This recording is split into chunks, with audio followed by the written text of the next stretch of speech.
ఈరోజు సగ్గుబియ్యం వడియాలు తయారు విధానం. 1 గ్లాసు సగ్గుబియ్యానికి 10 గ్లాసులు వాటర్.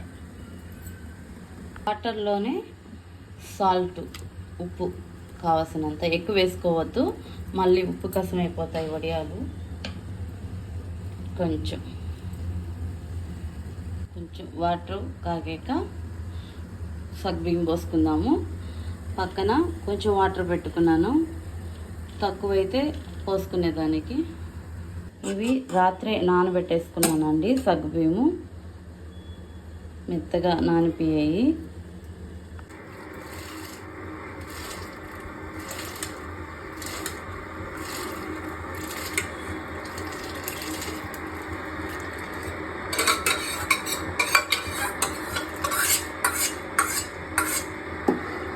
ఇలా కలబెట్టుకుంటూ ఉండాలి, అడుగంటకుండా. ఇలా తిప్పుకుంటూ ఉండాలండి, అడుగంటకుండా. సగ్గుబియ్యం ఉడికేదాకా ఇలా తిప్పుకుంటూ ఉండాలి.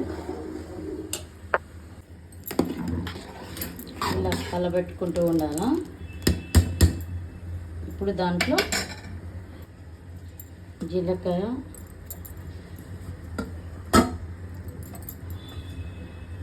అలాగే పచ్చిమిరపకాయ పేస్టు వేసి బాగా కలుపుకొని, ఉప్మా రవ్వ, బాంబే రవ్వ వేసుకుందాం, బాగుంటాయి వడియాలు. ఇలా చిక్కబడుతున్నప్పుడు మనం స్టవ్ కట్టేసుకుందాం, మరి ఆరిపోకుండా. ఆరిపోతే వేడి నీళ్ళు పోసుకోవచ్చు. వడియాలు ఎగిరిపోకుండా ఇలా రాళ్ళు పెట్టుకొని ఒక్కొక్క స్పూను ఇలా వడియాలు పెట్టుకోవాలి. ఇలాగా వడియాలన్నీ పెట్టేసుకున్నాము.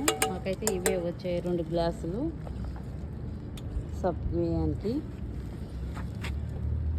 ఇదిగోండి వడియాలు పెట్టేసుకున్నాము.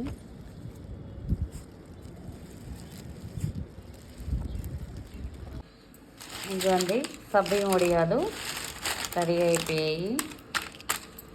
ఇప్పుడు ఫ్రై చేసి చూస్తాం. చూడు, టేస్ట్ చూడు ఎలా ఉందమ్మా? బాగుంది. బాగున్నాయా? సూపరా? సూపర్. వడియాలు వేసుకున్నాం.